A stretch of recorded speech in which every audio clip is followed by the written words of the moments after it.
मंगलमस्तु। प्रिय दर्शकों, आज हम जानेंगे राशियों और उनकी दिशाओं के बारे में। ऐसे ही जन्म कुंडली में 12 भाव होते हैं और ये 12हों भाव भी किसी न किसी दिशा का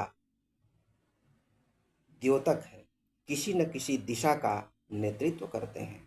इनसे जिन भावों में जो राशि स्थित हो, उससे हमें उसके दिशा का बारे में पता लगाते हैं या लगाया जा सकता है।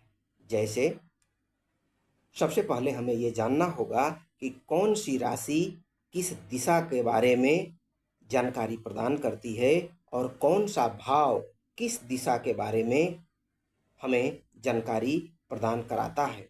जिस भाव में जो राशि होती है, उस भाव में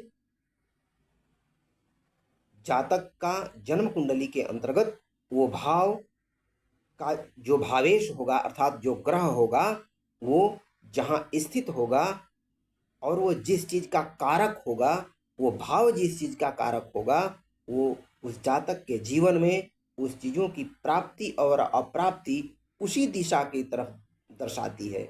जैसे जैसे मेष, सिंह और धनु राशियां पूर्व दिशा का नेतृत्व करती हैं, उसी प्रकार से मिथुन, तुला और कुंभ राशियां पश्चिम दिशा का नेतृत्व करती हैं।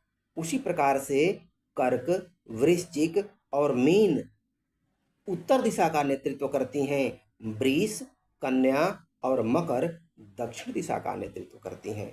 ये राशियां 12 भावों में जहाँ जहाँ स्थित होंगी, तो ये वो भाव जिन वस्तुओं का कारक है, जिन रिश्तेदारों का कारक है, शरीर के जिन अंगों का कारक है, उसी दिशा में यदि वो शुभ प्रभाव में है तो शुभ फल मिलेंगे, और यदि वो अशुभ प्रभाव में है तो उसी दिशा में अशुभत्व की प्राप्ति अर्थात हानि के योग बनते हैं।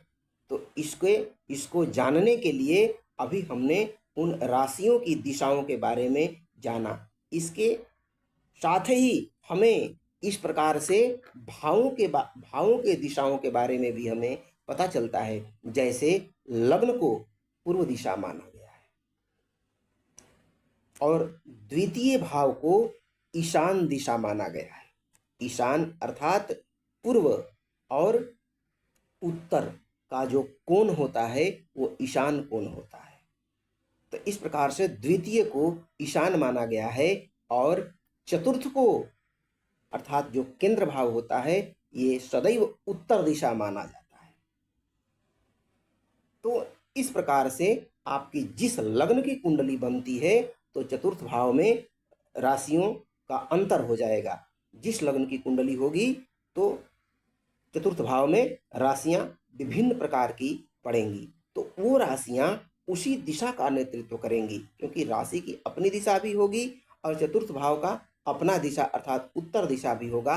तो उन दोनों राशियों की दिशा या चतुर्थ भाव की अपनी दिशा अर्थात मिला जुला उन दोनों दिशाओं में फल देखने को मिलेगा। उसी प्रकार से जो षष्ठम भाव होता है, छठवां भाव, वो वायव्य दिशा का नेतृत्व करता है, अर्थात वायव्य कोण जिसको कहते हैं। उसी प्रकार से सप्तम भाव पश्चिम दिशा का नेतृत्व करता है, अष्टम भाव नैऋत्य कोण का नेतृत्व करता है और दसवां जो भाव होता है कुंडली का, वो दक्षिण दिशा का नेतृत्व करता है।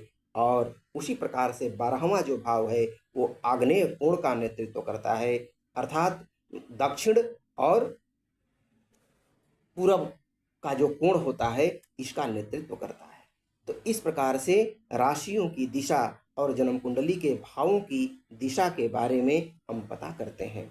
अब जन्म कुंडली में हमारा जो कोई भी लग्न हो और जो कोई भी राशि इन भावों में पड़ती हो, तो उसके अनुसार उस भाव के कारकत्व का विचार करते हैं और वो लाभ या हानि जिस भी चीज का वो भाव या वो ग्रह कारक हो, वो राशि कारक हो, उसी दिशा में वो लाभ और हानि देखने को मिलती है। और व्यक्ति का यदि किसी के कर्म स्थान अर्थात 10वें भाव का स्वामी 10वें में ही स्थित हो जाए, तो निश्चित ही उसको दक्षिण दिशा में फायदा होगा, क्योंकि 10वां भाव दक्षिण दिशा का माना जाता है।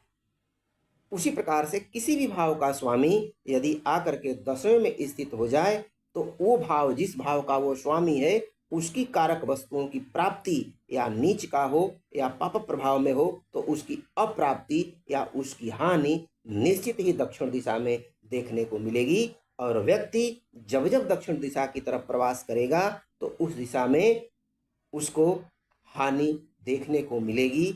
इसीलिए उसको अपने यात्रा विचार का भी ध्यान देना चाहिए। उसमें यदि दिशाशूल जो दिन होते हैं उसको सर्वथा वर्जित करना चाहिए। ऐसे समय में यात्रा कदापि नहीं करनी चाहिए। तो इस प्रकार से आज हम राशियों और जन्म कुंडली के भावों की दिशाओं के बारे में हमने पता किया। आगे हम ग्रहों की दिशाओं के बारे में, ग्रहों के कारकों के बारे में, राशियों के रूप रंग के बारे में, राशियों के पुरुष और स्त्री स्वभाव के बारे में पता करेंगे और इससे संबंधित वीडियो अवश्य ही डालेंगे ज्ञानवर्धन के लिए। तब तक के लिए श्रीमन नारायण जय श्रीमन नारायण माधव पुंडरीकाक्षाय नमो नमः। मंगलमस्तु।